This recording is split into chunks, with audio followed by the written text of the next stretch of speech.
Okay, so oh yeah, what I was talking about. So we're actually working on that right now by working with our youth and being present out there to the community, and so that they can join us, and them joining us is they're going to get their real education. Yes.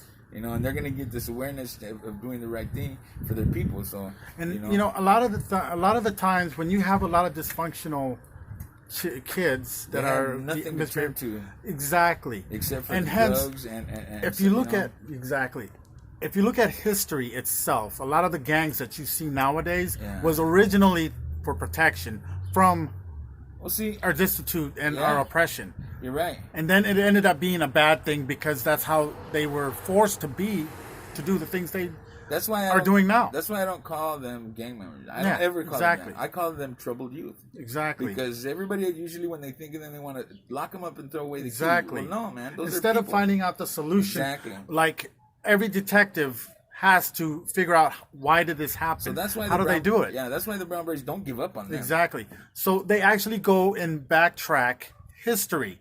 Yeah. What caused them to be this way? What caused their mental break? Right. There is always a reason why our youth is always dysfunctional.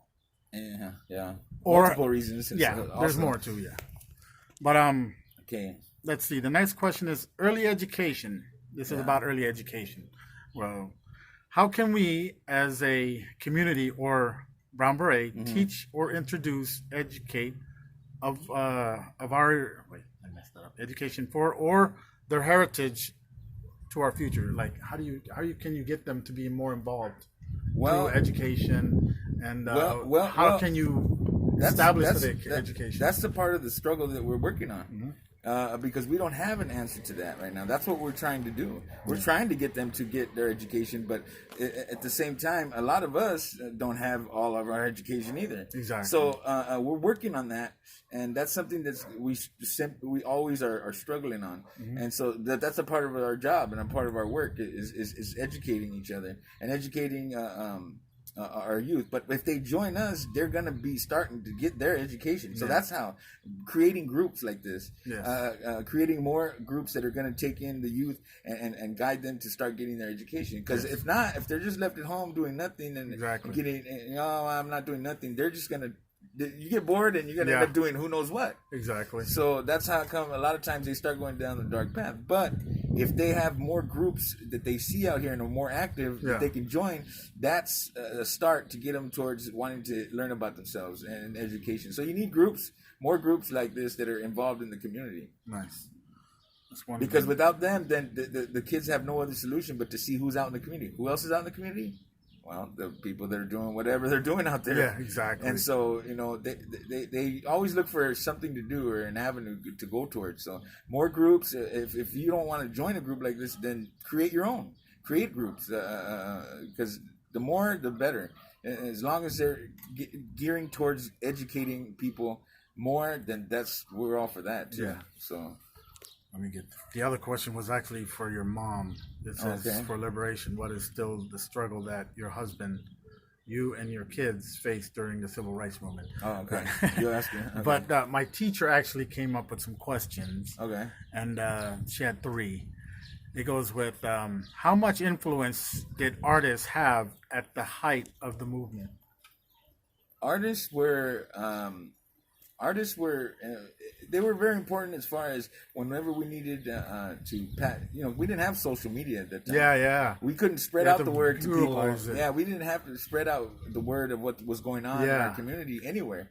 So the artists were able to portray our struggles and our experiences on canvases, on walls, and different things like that. And so that was important because that told our story. Yeah, and it kept almost like a history book. Yes. It kept the story of what had happened here at this time for us. So that was it was really important for them to do that. Because we didn't have no other means of recording what was going on. Yeah. So, we did have telephone and word of mouth and stuff like that, but the artists brought to it more of a feel, than just reading some text. They brought this closeness to you of what happened on that day of that struggle. Yeah. And so, or whatever it might be, a historical thing, cultural thing, it brings you more closer and that feel more when you can see this vibrance and it's displayed like that. So artists are very important in that perspective. And not only that, but the artists also paint reality of what they see and us doing, and to where other outlets might say, well, these guys are over here being criminals and attacking resisting arrest and this and that, but that's not might have really happened. So the painters, the artists paint really what happened, and it will show a whole different story. It'll show that the police came in and that they were harassing these people, and they would see a whole complete different story of the truth. So that's why artists were really important, and they were involved in that. Do you remember Lighter Shade of Brown? Yeah. This is for La Raza. Yeah, no, that's not. Who was that? That was one? Kid Frost. That was Kid Frost, and then there was another one. The Lighter Shade of Brown was also singing about cultural thing too. Yeah, they did. So a lot of music, a lot of artists that have been born or raised in the in the culture have done a lot to also represent through their music. Oh yeah. So and a lot of youth listen to that because it's hip. Yeah. So they try to get into the hip part and try to get them to come in and start realizing that, hey, this isn't a social issue. We need to come together. Yeah. Kid Frost was the other one. I forgot about his name. Okay. The other one is, do you think it is necessary for artists, singers, poets, entertainers to use their platform for such cause? I do. I think that they should, as much as they can, spread the word of whenever there's injustices and oppression through any of their songs, any of their any artists, whatever they're doing. If they can express that and send that message that way, I think that they should. That's good. And some do actually do that. So I think it's important, and I think it's really. It's a really honorable thing that they're doing when they do that, because they're taking their platform and their fame or whatever, and they're actually bringing consciousness of what injustices are going on or whatnot. So I think they should. Yeah, I think it's important. That's good. I agree too. Yeah. Well, except for the incident that I saw in the Golden Globes, he said pretty much flat out to them that your opinion don't count because you're just going to go to your mansion. I don't know what you're talking about. I'll show you the video. Okay. It's an educational part about, when it comes to a lot of your celebrities, they don't walk the walk. Yeah. They just talk the talk. And then they leave and they go into their mansion and forget about it. Yeah. All right. The other question, are they activists in their own right? If so, can you give the pros and cons? You mean the artists that Yes. are doing that? I wouldn't consider them activists unless they're actively doing something about it. Amen. They can't just make a statement. You're not contributing anything if you just say, "Hey, did you know that this and this and that's going wrong?" Unless you go and be involved in stopping what is wrong. You know what I mean? Unless you're involved in educating people as far as. Hey, let's all go down here and do this, let's protest, let's demonstrate, let's sit in, whatever it is that needs to be done. Unless you're doing that, then that's not, activism means you're being active. Yes. So unless you're not being active in some form, fashion, well, I guess you could consider making that statement and spreading it nationally or internationally. It's a form. It is a form of activism. It is if it's just a one time. But being like a full-on activist, I wouldn't consider them being a full-on activist. Did they contribute some activism there? Yeah, I would say so. That's being somewhat being a form of activist.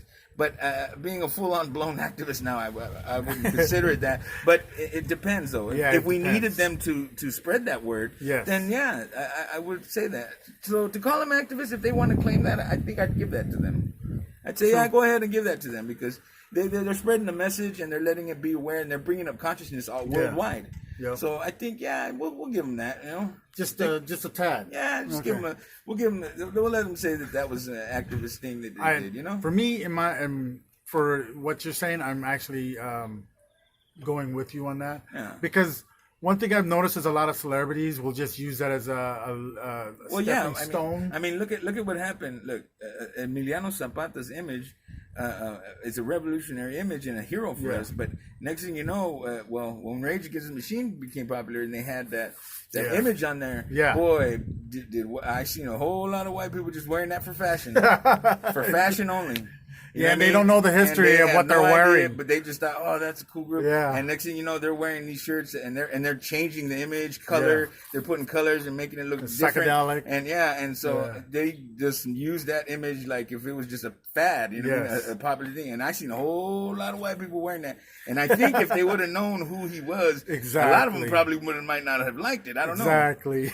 but yeah, so. It can have its. That's a part of the pros and cons type thing. You could use these images to spread out internationally, but they can become something else totally different and become some sort of a fad where people don't even. They take what you thought you were educating people about and just instead form it into just a fad thing, and they use it in improper ways. So. Yeah, there are pros and cons to that. You know what I mean? Big time as far as them using images and stuff like that. Sweet. All right, that concludes the question that I have. You have anything else to provide about the Brown Berets? No, other than we're here to be a service to the people, and we're here for any young people that want to join, and we're here also have a message to the college students and anybody in class that are getting their education. We salute you. We say that's good. Go as far as you can. Get all the education you can. We encourage that. We want you to do that. But when you're done, don't forget to go back home. Go back home and share what you have learned. Once you're done learning, share what you've learned with your family, with your friends. Don't forget about your home base, wherever community, whatever place you come from. Go home and share what you've learned. A lot of people go and they get their education, but next thing you know, they're gone and they're out of there and they're making a whole bunch of money because they came a lawyer or whatever, and they don't ever go back and share. But you sharing, going back to your family and sharing what you've learned, you're going to inspire somebody younger in your community or in your family, wherever you come from, to want to, maybe even exceed your education that you went past. And that's how we start to progress and become more and more better for, our society and stop, we got an alarming rate of dropouts, you know what I mean? Yes. And so the problems that we had during these 60s and 70s, we still have them. Yep. You know what I mean? It just looks prettier around. The only difference is that we're more into our cell phones. Oh yeah. That anything else doesn't matter. So we want to say once you graduate, once you get your education, and once you get your job or whatever, go back to your communities and your families and share what you learned with them. Yeah. Because you're going to inspire them to want to get their education too. And they have no one else to look up to except for you. So, exactly. So my favorite, you're the key, My favorite line has always been, when you do graduate, don't forget where you came from. Yeah, and go back and share what you learned. Exactly. Go back and share what you've learned to them. And trust me, you're going to make a big difference in people's lives. You're going to inspire somebody to want to get their education too. It's super important that you go back and don't forget and I'm talking about all communities and of all backgrounds. Go back home and teach them what you learned. Exactly. Pay it forward. Yeah. As we end, my name is Reginald Villanueva, and this is my neighbor. What's your name? David Rico. David Rico. Jr. Yeah. When you guys finalize and see this as a possible, like a historical area or a document, share it. Don't forget to pass it on, because through sharing and social, we can get rid of all this oppression ideology that we have now. Just pay it forward, keep moving forward, educate yourself, build yourself up, build your family up, and be powerful and prideful about your background. Don't be ashamed about it. Right? Power to all the people, man. Que viva la raza. You got it. Power to the people.